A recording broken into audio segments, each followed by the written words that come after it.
Hello, everyone, and welcome. It's the Kornelia Stephanie Show. I'm Kornelia, Stories of Hope. I hope that you're doing well and that all is unfolding beautiful in your life. Now, the Stories of Hope, I have four incredible guests today that are going to share their stories of what they're focusing on in their life and what has made them to who they are today. And so I cannot wait to introduce these people to you because they have incredible stories and they're here to help us so that whatever you're faced with in your own life, to know that you can move beyond it. And so my first guest is Joy White Peacock. She's a stress and trauma expert.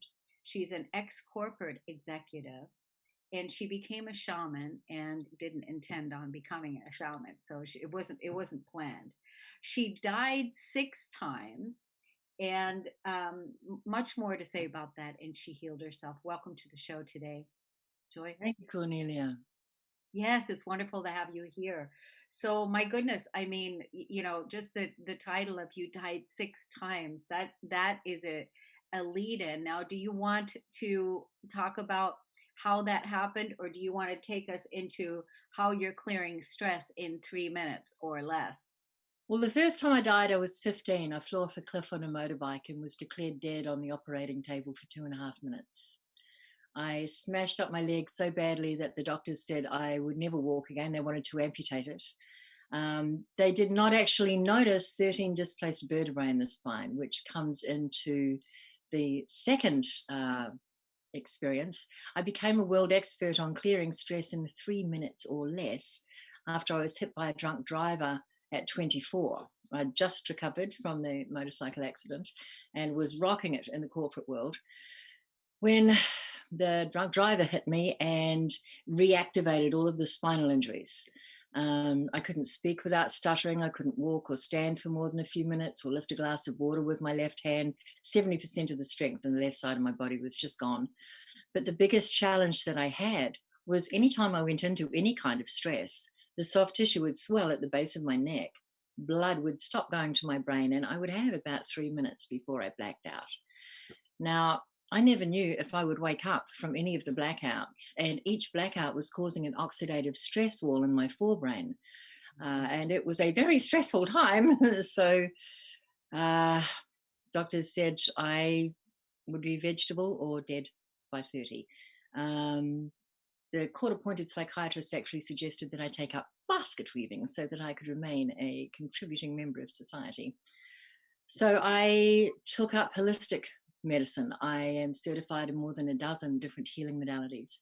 And as I journeyed through all of these modalities on a quest of how to clear stress very quickly and efficiently, I uncovered these amazing epic tools, like how to keep a clear head no matter what's going on, how to clear stress from your body, how to relax instantly. Actually, these are such important foundation tools that if you go to my website, experiencejoy.com, I will send you a 15-minute video that shows you how to do these things. And when you find out how well they work, share them. Everybody needs these tools. So these were just a couple of the tools that I learned in all of these journeys through these wild esoteric modalities that nobody, unless they had enormous amounts of money and at least a decade, could ever find. I was in that position, so to make everything that happened to me make sense, I nicked all the best bits from everything I learned, and that's what I've been traveling the world teaching. I am best known for reprogramming your brain for optimal levels of productivity and joy, and how to experience joy regardless of circumstance. Instead of being brain dead at 30, I had learned how to reprogram the neurological pathways to bypass the injuries. And so I think from a very different part of my brain. I can't do or see a lot of the things that most humans can see and do. On brain scans, my frontal lobes test like an autistic child. But on all of the tests that people consider very difficult, I test as genius, because not being able to think forward or remember back, I had no option but to learn how to think up and look down. So perspective is my superpower. So at 30, I had co-created Australia's first end-user computing support organisation. I was advising state and federal government. I had created an entirely new industry within that industry, which created thousands of jobs. I was the first individual ever to be nominated for an IT&T Excellence Award in industry development. So my way of thinking and how I view the world and any problem in front of me, be it a client with a trauma or a business or whatever it is, I'm not able to, I don't focus on what the issue is. I look up, look down, see where the root cause is, remove that, and then retrain the brain, load a different operating system. So we've all got malware that has been infused in our brain from day one through society and everything. And when I learned to reprogram my brain, I learned how to treat it like the massively sophisticated bioorganic supercomputer that it is. And so I got a lot more mileage out of it. And that's when I discovered the different virus programs and how to overwrite those programs and how to build myself from the ground up, because I found myself in a body that could no longer sustain any of the hopes and dreams and thoughts or anything that I was. So I had to create myself anew. And that was the first time I built myself literally from, well, not a lot really. Yeah, I mean, that's an incredible story, that just, that you've died 6 times and that you've overcome all of these things and that you didn't listen to what society told you or what the doctors told you, like, like you might as well forget about it and sign off and, do this. That wasn't an option for me. I mean, every time I've died, I have been sent back with different skills and uncommon abilities and perspectives to be able to help people. Yeah. So it's become abundantly clear to me, and I am in fact living proof, that you only get to die when it is your time. And I'm also living proof that incurable means curable only from within. In addition to multiple near-death experiences, each one has put me on a different path. It's been a very trippy journey. I've had 6 incurable diagnoses, and I would love to tell you more about that, but I think we're just about out of time. There's multiple stories about my crazy cartoon life on my website, experiencejoy.com. But my mission, my legacy, is to empower as many people as I can in the shortest amount of time. Death has taught me so much, Kornelia. We became good mates. I walked with him for 18 months after the drunk driver. And, when you wake up in the morning and you don't know if you're going to see the end of the day, you really get to look at priorities for a start and what's important. And suddenly all of the things that I had thought were just so impressive just didn't look so crash hot when I took them to God. It's the sum total. Hey, I made all this money. I busted through the glass ceiling on all of these industries. What do you reckon? No? Okay. So I looked until I found something that I would be proud to take to God. And it was, I made each life that I touched more joyful. And that's what I founded my life on. It served me really well. Yeah, that's a beautiful, beautiful, excellent way that you really, embraced all of the hardship that you were faced with and made new life out of it again, new life. And now you're using that beautiful new life and your message to help as many people as you can. And I love that. So And otherwise, you're it would have all just sucked. right. That I makes no totally sense at all. The only thing that makes sense to me is that I went through all of this to gather the tools that I gathered and the experiences and perspectives that I had so that I can share them. My legacy is helping other people live more joyfully and less stressfully and without worry. My legacy is talking to the person looking here right now and telling them, you can do anything. If I can do what I have done using the tools that I have learned, in, you can totally rock your current challenge. You truly, truly can. rock your current challenge. I love that. It's your website handle is experiencejoy.com. Yep, that's my website.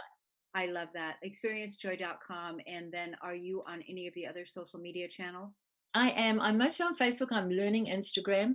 Um, I don't have a lot of business things locked in because that's the frontal cortex. You can find me on Facebook under Joy White Peacock and White Dragon Risen. But if you're going to friend me, then do an intro, because otherwise I get a gazillion and I don't just randomly friend people. So just let me know you saw me here.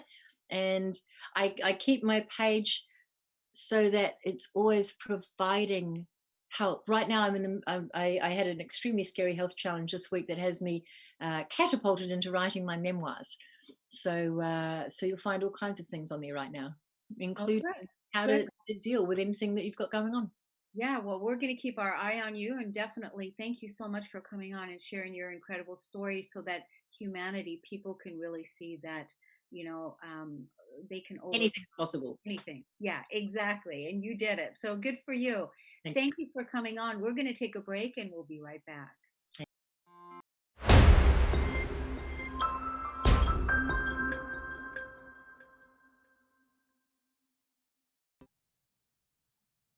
Welcome back, everyone. My next guest is Dr. Kate Steiner, and she is a burnout coach. She coaches people on burnout, and she's the CEO of Lift Wellness Consulting. Welcome to the show. Thank you. So excited to be here. Yes, it's wonderful that you came. We were talking before we came on that right now it's a perfect time for you to share what it is that you do with the people, because many Sure. people I feel are in that stage burnout. So how did you get started in this? Yeah, absolutely. So, simply put, I help people discover their own burnout denial so that they can address it through identifying their behavior, preparing for it, and then recovering through a self reflection wellness process. But I got there by experiencing my own burnout and not recognizing that I was actually incredibly burned out. So, about 8 years ago, I was in my doctoral program. I had a really high demanding job working on a college campus with fraternities and sororities, actually, and was in a really unhealthy relationship. And all of these things kind of compounded. And I thought I was doing all the things I needed to do to like be well.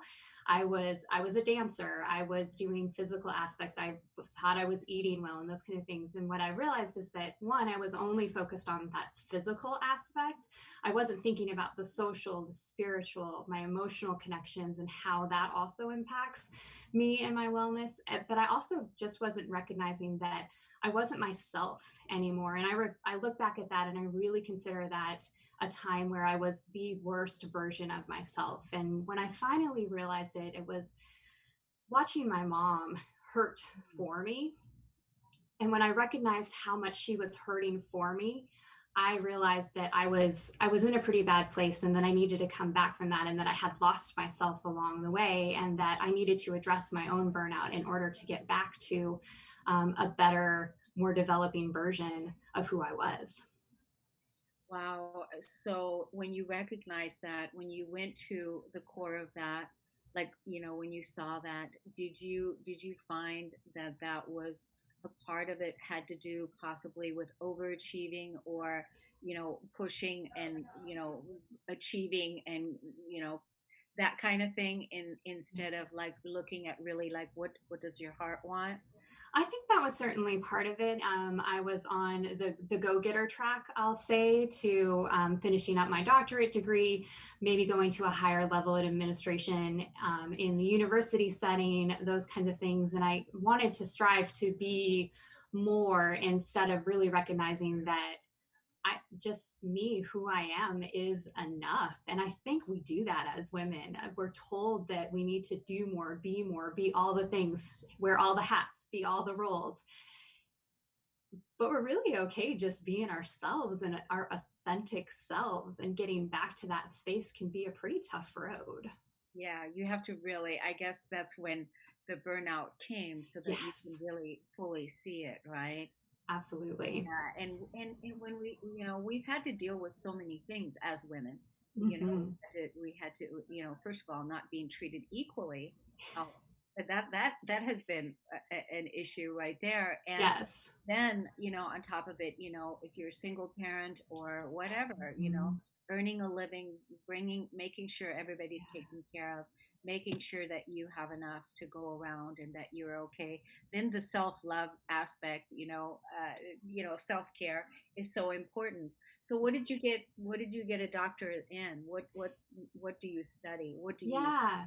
So my PhD is in counselor education and supervision. And so I have a great foundation in person-centered approach for counseling and those kind of things. And I actually focused my dissertation work on professionals who worked with fraternities and sororities who had engaged in the career long term. It has a pretty high turnover rate. Most folks stay about 3, maybe 5 years. So I interviewed colleagues who had stayed beyond that 5-year mark, had experienced burnout, and really just asked them how they moved on from their burnout experiences. And that developed a model through this grounded theory method that I use now today with my coaching clients to help them identify their burnout and their burn events, help them prepare for those things, because burn events are something that some of them we can identify and know that they're coming, and so we can prepare for them and be ready to recover for them. And then last piece of the puzzle is recovery. And so what are the daily self-care rituals that you enact to recover day to day from just kind of that daily stress, daily burnout, those kinds of things? And then what are things that you need to do in order to get yourself a little more on par? So whether that's seeing a counselor or taking a vacation or utilizing a mental health day, what does some of those bigger impact recovery pieces look like? Yeah, I think it's wonderful the work that you're doing because, you know, when people come to see you, they're going to come to see you instead of going to see the doctor so that they can get another pill. Yeah. And, because again, the old traditional way that we've done healthcare, I always felt there was a missing piece. Instead of going, when we go to the doctor, and instead of we tell the doctor the symptoms, and then what they didn't say back to us was what's going on at home, how's your emotional Mhm. life, how's your spiritual life, you know, all the things that All you the other things, all the big other things. Yeah. all the things that you're helping people with, which is I think is really really valuable and so needed in Thank you. today's society. How do people get in contact with you? Yeah, so they can find me on social media at Dr. Kate Steiner, and that is my handle on pretty much everything. Or they can find us on our website, which is Lift wellnessconsulting.com. Yeah, that's wonderful. I noticed, I wanted to ask you about this real quick, and that is you use the words burn days. Is that what you said? Yeah, so burn events. Yeah. Burn event. So that was something that I found and defined through my dissertation. And so these are smaller scale, smaller level kind of burn. They lead to what I call feeling crispy, where you're not quite completely fried or burned out, but you're kind of on that level. Think of the Christmas vacation turkey, where you kind of, it looks beautiful on the outside, you're holding it together, but if you cut into it, you're just a lot of hot steam, pretty much.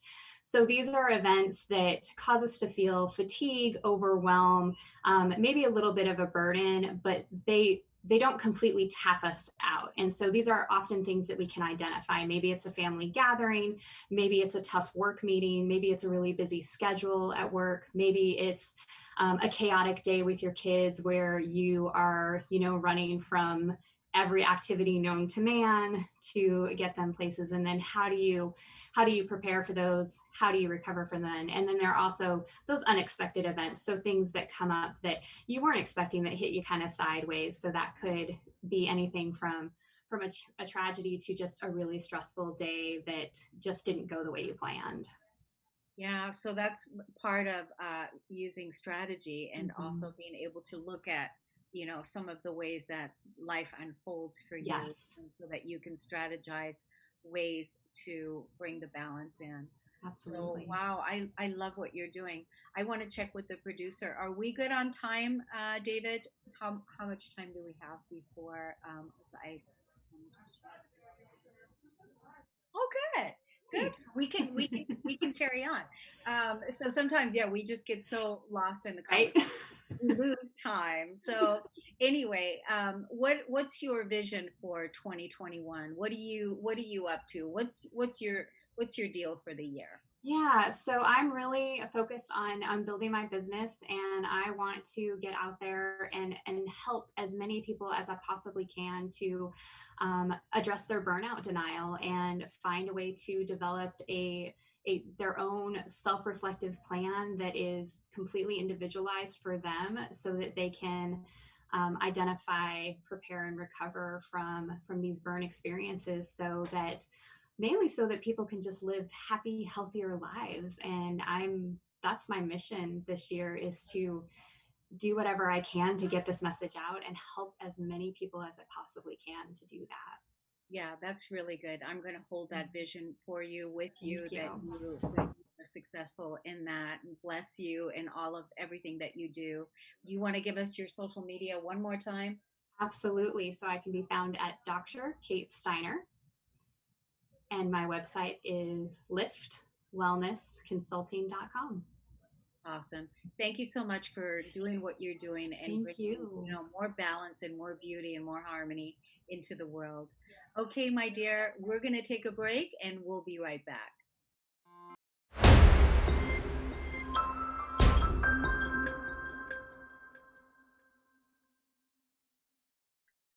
Welcome back, everyone. It's Kornelia Stephanie here. I'm super excited to introduce my next guest, Dr. Derrick Noble. He's an American skills trainer, and he personally endured years of speech therapy so that he can overcome severe stuttering and speech impediment. And that's how he became the American skills trainer. And what he's up to today is just absolutely phenomenal. Welcome to the show, Dr. Derrick Noble. Thank you very much. Thank you very much, Cornelia. Glad to be here. Well, I mean, my gosh, how did you get to tell us the story about how this happened? You had a severe speech impediment, and now you're doing TED Talks and doing leadership corporations and teaching speaking skills and all kinds of things that you're doing. How did all that happen? This is my story of hope. I went from having been in speech therapy every day to now being a certified speech coach and becoming known as America's skills trainer. I'm probably the least likely person, I'm fond of saying, I'm the least likely person to be doing what I do as a professional speaker, as a corporate trainer, as a speech coach, because for the first 12 years of my life, I could barely talk. I had, as you mentioned, a severe speech impediment. I had a really, really bad stutter and a bad lisp. Stuttering and lisping, I often tell people, imagine Porky Pig and Sylvester the Cat having a child. That's that was the way I spoke. It took me forever to get the words out, and once I did get the words out, I was literally spitting and drooling all over the place. So you can imagine how I was picked on and made fun of. In fact, I couldn't even be in class with my classmates all day long. I would be in class maybe for the first 15, 20 minutes of class, and then I would get dismissed to go down the hallway where I would spend the rest of the day with a speech therapist because I couldn't function in class. My life changed one day in third grade. My third grade teacher, whose name I will not call, but my third grade teacher gave each of us an assignment. She said, here's what I want you to do. I want you to come up in front of the class individually, tell everybody your name, and tell everybody what you want to be when you grow up. Now, Cornelia, I had always known I wanted to be a teacher or a speaker of some sort. In fact, my idol was Martin Luther King Jr., so I kind of wanted to be like Dr. King. I wanted to stand up in front of crowds and speak, but I couldn't talk. So I was not looking forward to this assignment. What I was supposed to do was stand up in front of the class and say, good morning, my name is Derrick, and I want to be a teacher when I grow up. I got as far as the D in my first name. My name is and everyone started laughing at me, including my teacher. whose name I will not call, but once she got done laughing at me, here's what my teacher said to me. Derrick, you'll never be a teacher. Teachers have to speak every day, and you can barely talk. You're in speech therapy. So you're going to have to find something else to do. You'll never be a teacher. Cornelia, I ran out of class in humiliation. I'm sure some of your listeners and viewers know what that's like, to be embarrassed like that. So I ran down the hallway to my speech therapist. And in my tears, through my tears, I said to her, I am not going to be humiliated like this anymore. I can't be laughed at. What can we do? My speech therapist said, do you think that your parents would be able to bring you to school early and pick you up later every day? I said, I'm sure they would love to get me out of their hair and have me at school longer. So she said, if you get here early and stay here late, I'll stay and work with you. And I promise you, one day, the people who are laughing at you will be applauding you. Oh, that's beautiful. And you know what? I didn't believe her. I didn't believe her, but she believed in me. Oh, and I'll stop right there just momentarily to say that there are times when we don't have the confidence in ourselves, and we need to be surrounded. And there are so many people who are not this fortunate. I was fortunate, but there are so many people who don't have people around them running interference for them when somebody says something negative like that. Fortunately, I had my speech teacher and I had my mom. My mother told me one time when I was crying about my speech impediment, she said, baby, don't worry. One day you'll be able to say your name without stuttering. So my speech therapist and I worked every day. I got there early, stayed there late. About 2 months later, I'm standing on stage at the citywide speech competition sponsored by the NAACP for elementary school students in the Little Rock School District. My speech therapist had signed me up, unbeknownst to me. She came to me and said, Derrick, you're going to be on stage and you're going to do the I Have a Dream speech. Isn't that wonderful? Exactly. And your face is exactly my reaction. I'm like, I can't talk. How am I going to give a speech? But I stood on stage. I delivered the I Have a Dream speech from memory. Did not stutter one time. Won first place in the elementary speech competition for the citywide, for the Little Rock School District. I got a trophy, Cornelia. My trophy was taller than I was. And you know what I did with that trophy, right? What did you do with it? I took that trophy back to school on Monday. I put it on the desk of that teacher who had told me I would never, ever speak. And I told her the words that my mom and my speech therapist told me to say. I said, one day, you're going to have another student who says that they want to be something. I don't ever want you to tell another child what they can't be.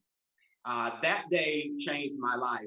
I always tell people, learn to take negativity and turn it into positivity. Unfortunately, there are some people who are so negative, they can walk into a dark room and begin to develop. But so I learned to take that negativity and turn it into something else. I ended up going to high school. I was student body president. I went to college on scholarship. I majored in English and speech with a minor in psychology. I ended up getting 2 subsequent degrees. Both my master's and my doctoral degrees are in speech-related fields. So now I am a coach. I work with other people who sometimes have a hard time speaking. I am a keynote speaker. As you mentioned, I have a TED Talk entitled Speak for Yourself. So I am the poster child for impossibility. If there's anything you think you can't do, you're absolutely dead wrong. And every now and then, I still stutter, and I still have a lisp, but it doesn't stop me from doing what I do. So there's hope even when you think there is none. Yeah, it's incredible what you've achieved. Absolutely incredible. There's 2 things I want to point out really quick. And the one point that was made, the teacher, that said that you will never. Yes. That's one. Yeah. That's one important thing, and because that's the conditioning that so many people have when they're young, when they're open and vulnerable, to our teachers, our parents, our whoever is influencing us, and they say something to us, and then we believe it, right? So Right. that was one piece. You will never. And then the second thing that you said is the person that believed in you. Yes. Person that believed in you. Yeah. That person, it's sometimes we just need that one person to believe in us until we are, because until we ourselves believe in it, because we've been Absolutely. conditioned so much to don't believe. I don't believe it. I don't think I will. Right. And but this person that was willing to work with you, and look at you now, and look at how what you've achieved and what you're doing. I mean, this is incredible. I would love to see that trophy. You should be, showing that photo of that trophy. I love that. I love that story. Yes, ma'am. Yes, ma'am. And as a tribute, if you don't mind, in addition to my speech therapist and the people that I grew up in church with, I had a very supportive group of people in church. But my mom, who is now deceased, my mom is the one who said, "One day you'll be able to say your name without stuttering." So, as a tribute to my mom, my name is Derrick Lewis Noble, and I'm so glad you're listening to me. So, thank you, Mom. Awesome. Yes, Derrick Lewis Noble. That is beautiful. And your mom, she sounds like a wonderful person. She was a She dear was. mother, and she supported you also and believed in you. Yes, very much so. Very much so. It has been, what, 42 years now since my mom has been deceased. And not a day goes by that I don't think about her, because she was always that person in my corner. It's interesting. I had a Zoom call with my brothers last week. And there are 8 of us. I'm the youngest. And we were all saying, it is something that one of my brothers said, and we all had the same realization on the Zoom call. We all said, Mom had a way of making us each think that we were her favorite. Because we all went down like, no, I was her favorite. No, I was her favorite. And she was the type of person who made everybody feel that way. So with people like that in your corner, there's absolutely nothing you can't do. I encounter people all the time who are convinced that they cannot speak. As a speech coach, I work with people who are scared to get on stage, business leaders, college students, everybody from all walks of life, and they are so convinced that they can't do it. Some of them are convinced because they've been told all their lives what they cannot do. Some of them are convinced because they've begun to tell themselves what they cannot do. So it's those self-limiting beliefs that we have to stop. It's those other voices from our past that we have to silence. And sometimes you have to latch on to somebody who believes in you until your belief in yourself matches their belief in you. Exactly, Yeah. exactly. How do we tell the audience where to look and find more about you? How can people find you? I'm all over social media on Facebook and Instagram. It's Dr. Derrick Noble. That's Derricknoble. And my website is derricklewisnoble.com. So you can find me on Facebook, on Instagram, talk to me through my website. The YouTube clip, my TEDx talk is Speak for Yourself. That's on YouTube, and it's also on the TED website itself. Again, it's Speak for Yourself. Over about 50,000 views so far, and it's pretty new. So I'm excited about that. We're working on a second TED talk too. Good for you. I Yes, definitely want you to come back because I love your spirit. I just love your thank you. energy, everything that you are talking about. There's so many good golden nuggets in what you shared. So Thank you. many things that you shared that will really help many people, overcome whatever it is that they're faced with. And that's the whole You. point, right? I love your show. I love what you do. I'd be glad to go back on. Thank you for giving people like me the space to share their stories. So thank you for all that you do. Yes, and thank you so much. And now your mother, I just want to say one more thing about your mom. Did she had 8 children? Are you guys all from the same mother? Yes, yes, we certainly are. So And and she we're made all, each of you feel like you're her favorite. I that's something that needs to be written into a book of how yeah. to parent. Yeah, we almost argued about it. I'm the favorite. I'm the favorite. But yeah, she was a wonderful lady, and she's still with us in every possible way. Yeah. That's so beautiful. Well, thank you so much, Dr. Derrick. It's Thank you. wonderful that you came. Thank you. And we're going to take a break and we'll be right back.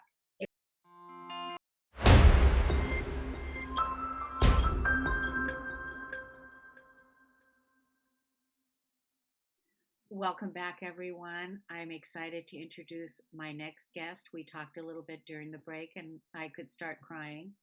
Uh, this story is going to be incredible. Joseph James Nantoma. He's a real estate investor, he's a mentor, he's a serial entrepreneur, a life coach, and he is known as the Black Mentor. Welcome to the show. Thank you for having me. It's wonderful to have you. So we were talking in the back room before we came live, and I was asking you, what is it that you want to share? What is it that you want to share with people? And then you just went straight into it, which brought tears to my eyes. So why don't you go back there again? So pretty much, my name is Joseph, and I came from the slums of Africa 4 years ago to the United States. Just like every immigrant, I wanted to come to the greatest country in the world, to put things together for myself and build a life. So when I got here 4 years ago, it was a, cultural shock for so many things. I had nobody to rely on, nothing. I came into this country with $4,800 with a wife and my first daughter. And in 4 years, I have 15 businesses.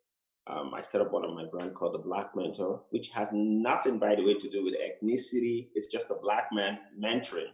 I just always have to explain that when I go to programs or have a show or something. So with the Black Mentor last year, so far we were able to mentor over 550,000 people worldwide. I have other businesses that I run and my nonprofit called Prosperity for Africa. And with Prosperity for Africa, we were able to feed 25,000 people in Ghana. We're live. I was sitting on the edge of my seat. How about you? We'll just give it a minute and see if something happened. Disconnected. The internet got disconnected. Yeah, probably. We'll just hold on, and hopefully he'll make his way back. Mm-hmm. But I was sitting on the edge of my seat with some of the statistics of what Joseph was talking about with the people that they're looking at feeding and what they were doing.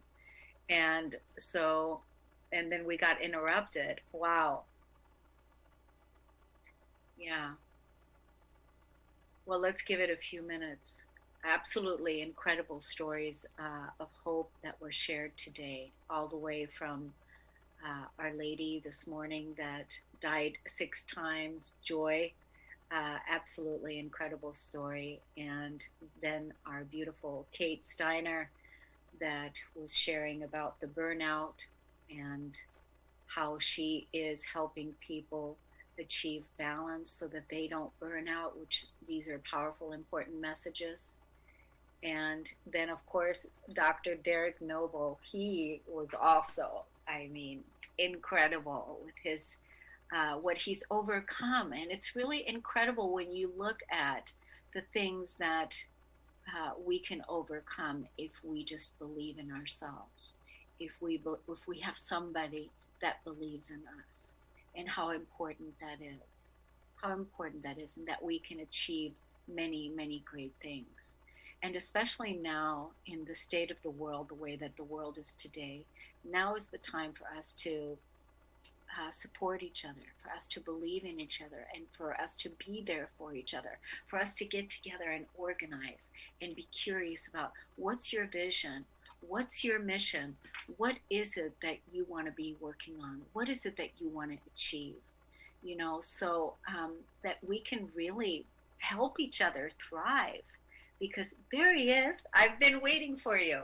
There he is. Okay, he came back. Okay, let's unmute. Joseph is back.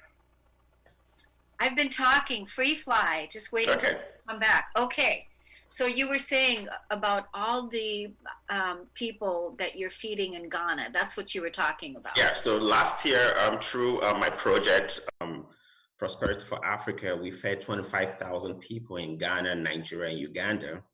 And I adopted 25 children that I call my children in Uganda. So America and this beautiful country has given me the opportunity, to become every single thing that I ever wanted. And that is the story I want to share. If you're successful and you don't have a story, you're not really successful. Because at the end of the day, it's the story, how you started, the things you've done, the things you've achieved that you're going to leave behind for generations and generations to come. And that is what is going to inspire people. Yes, that's beautiful. And so what's your vision for what's on your goal, your vision to complete? My vision is very simple. Yeah. Help as many people as I can. People are confused. Last year somebody walked up to me and said, "Is the world coming to an end?" And I said, I don't know. But what I do know is every single day when I wake up, I want to be better than yesterday. My version of today has to be better than yesterday. My tomorrow has to be better than today. And I try to help as many people that I can as possible. It's Yeah. simple. You don't have to help 7 billion people. It's one day at a time. Just get better at what you're doing every single day. How can people learn more about you and follow you? I love your brand, by the way, and I thank you for explaining the Black Mentor. I had already gotten it. Oh, I already knew that, you were, this wasn't race specific, but, I can imagine some people, they would think, "Oh, are you only mentoring Black people?" I Uh, know. so, but it's a really powerful brand. It gets you curious. It was fun. It's exciting. So, yes. How can people find out more about you? My website is www.mentor-america.com. And on Instagram, simply the Black Mentor underscore. I also have my YouTube channel, the Black Mentor TV. Okay, definitely. I want to check you out on YouTube because I do a lot of, I like going to YouTube. I have a lot of people there that I collaborate with on YouTube. So we definitely need to check each other out on YouTube. Correct. I'm already following you on YouTube. Okay, you are. Okay, cool. And then, at some point, I'd like you to come back and, maybe we have a little bit more time and then we can really get into some of the other things of all the good things that we're going to be doing that one day at a time and everything Of that course, you're doing of with course. the people Anytime, that anytime. supporting. Yeah. Thank you. I bless you and I wish you all good things and everything that's happening that is going to turn out for your benefit because I know that your heart is here to help so many people. And I thank Thank you. I thank thank you. you. Thank you very much. Yeah, thank you. It was wonderful to have you on. Everybody, we're going to close this show and then we're going to go over to another story of hope and introduce you to our next four people. 8 incredible stories of hope today. So stay tuned for the next hour on the Kornelia Stephanie Living Heaven on Earth. We'll see you here at 1 o'clock. Take care. Bye bye.